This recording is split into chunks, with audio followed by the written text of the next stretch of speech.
বাংলাদেশের সম্মানিত সভাপতি, আন্তর্জাতিক মানবাধিকার সংস্থা বাংলাদেশ চ্যাপ্টারের উপস্থিত সম্মানিত সভাপতি, আমাদের সবার শ্রদ্ধাভাজন জনাব এম এ হাশেম রাজু ভাই, উপস্থিত বিজ্ঞ আইনজীবীবৃন্দ এবং সহকর্মীবৃন্দ, আসসালামু আলাইকুম রহমতুল্লাহ। আসলে আমরা আজকে যে উদ্দেশ্যে এখানে একত্রিত হয়েছি সেটা পরিষ্কার। আমাদেরই এক ভাই বিজ্ঞ আইনজীবী জনাব আরিফ সাহেবের নির্মম হত্যাকাণ্ডের প্রতিবাদে আমরা এখানে একত্রিত হয়েছি। ইসকন বাংলাদেশে 1970 সালে ওনাদের ধর্ম প্রচার করার জন্য বাংলাদেশে আসে।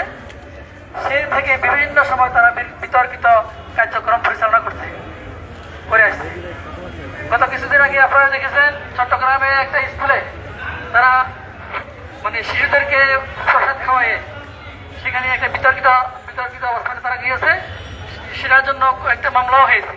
এ পর্যন্ত মামলাগুলো এখনো কোনো শুরু হয় নাই, এটা এখনো চলমান আছে। দ্বিতীয়ত, আসলে মূলত এই যে ইসকন সংগঠনটা বাংলাদেশে যে বিতর্কিত কার্যক্রম চালাচ্ছে, এটা আমার মতে একটা রাজনৈতিক মহল রাজনৈতিক উদ্দেশ্য হাসিলের জন্য এই ইসকনকে ব্যবহার করতেছে তারা। আর যদি এটা যদি ইসকনের উদ্দেশ্য হইতো তাহলে এভাবে হতো না। আমাদের বাংলাদেশেরই কিছু রাজনৈতিক প্রতিপক্ষ রাজনৈতিক উদ্দেশ্য হাসিলের জন্য এই ইসকনকে ব্যবহার করতেছে তারা। যে ইসকনকে ইন্ধন করে বর্তমানে ভারতে এবং বাংলাদেশের মধ্যে যেই প্রপাগান্ডা চলছে, ইসকনের ভারতের যে মমতা ব্যানার্জি, উনি সংসদে দাঁড়িয়ে বিজ্ঞ রাজনীতিবিদ, অথচ উনি বাংলাদেশে হিন্দু মুসলিম দাঙ্গা চলছে, হিন্দুদেরকে বাংলাদেশে হিন্দুরা মারা যাচ্ছে, এ ধরনের কথা বলে জাতিসংঘ থেকে শান্তিরক্ষী বাহিনী বাংলাদেশে নিয়োগ করার জন্য উনি আহ্বান জানিয়েছে। এটা অত্যন্ত গুজব এবং অত্যন্ত ন্যাক্কারজনক বক্তব্য। মমতা ব্যানার্জির মুখে এ ধরনের বক্তব্য, এটা অত্যন্ত নিন্দনীয়। আমি এই সমস্ত বক্তব্যের তীব্র প্রতিবাদ জানাচ্ছি। এবং বাংলাদেশের যে সমস্ত ভাইরা আমরা বিভিন্ন সময় ভারতে ঘুরতে যাই এবং ট্রিটমেন্টের জন্য যাই, আমার মনে হয় আমাদের প্রত্যেককে এবং ইন্ডিয়া ত্যাগ করা দরকার এবং ইন্ডিয়ার পণ্যগুলো আমাদেরকে বর্জন করা দরকার। তাদের গুজবে আমরা আর কোনো কান দেব না।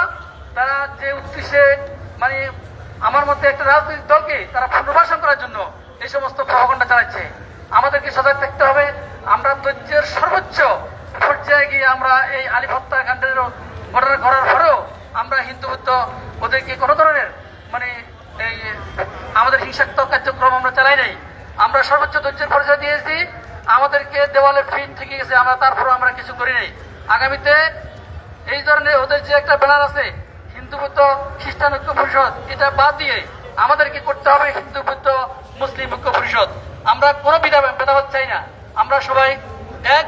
আমরা আগামীতে সবাই এক হয়ে আমাদের আগামীর পথ চলা শান্তিপূর্ণ বাংলাদেশ চাই, এই আহ্বান ব্যক্ত করে আমি বাংলাদেশ মতো মানবাধিকার সংস্থা ফেনী জেলা শাখাকে ধন্যবাদ জানিয়ে আমার বক্তব্য এখানে শেষ করছি। আসসালামু আলাইকুম রহমতুল্লাহ।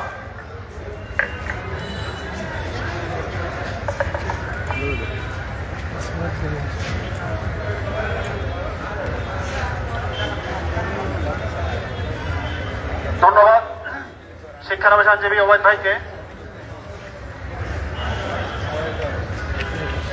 সংগ্রামী ভাইয়েরা, অ্যাডভোকেট আলিফকে যেদিন হত্যা করা হয়েছিল আমরা সেই দিন দেখেছিলাম সময় টিভির একটা হেডলাইন নিউজ হয়েছিল। সেই হেডলাইনে বলা হয়েছিল হিন্দু আইনজীবী ভেবে অ্যাডভোকেট আলিফকে হত্যা করেছে দুষ্কৃতিকারীরা। এই বক্তব্যের মাধ্যমে রহস্যজনক কিছু বোঝা যায়, কিছু পাওয়া যায়। সময় টিভি এই ধরনের নিউজ কেন করেছে, সত্যটা কেন প্রকাশ করেনি, তারাও এই হত্যাকাণ্ডের সাথে জড়িত ছিল কিনা অন্তর্বর্তীকালীন সরকারের কাছে দৃষ্টি আকর্ষণ করছি এই বিষয়টি খতিয়ে দেখার জন্য, এবং প্রশাসনের কাছে দৃষ্টি আকর্ষণ করছি বিষয়টা খতিয়ে দেখবেন। কেন সময় টিভি সেদিন হিন্দু আইনজীবী ভেবে অ্যাডভোকেট আলিফকে হত্যা করেছে বলে এই কথাটি প্রচার করেছে, সেটা সকল মিডিয়াতে প্রচার হয়েছে। তাদের সাথে কি জড়িত ছিল, তারা রহস্যজনক কিছু ছিল কিনা সেটা খতিয়ে দেখার জন্য বিশেষভাবে অনুরোধ করছি।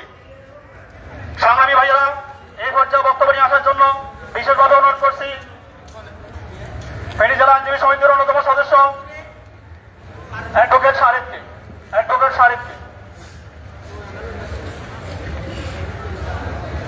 ধন্যবাদ। ধন্যবাদ সঞ্চালক মহোদয়কে। আমি ব্যক্তিগতভাবে ধন্যবাদ জানাই আন্তর্জাতিক মানবাধিকার কমিশন ফেনী জেলা শাখাকে, যারা এই ব্যক্তি উদ্যোগে আমার ভাই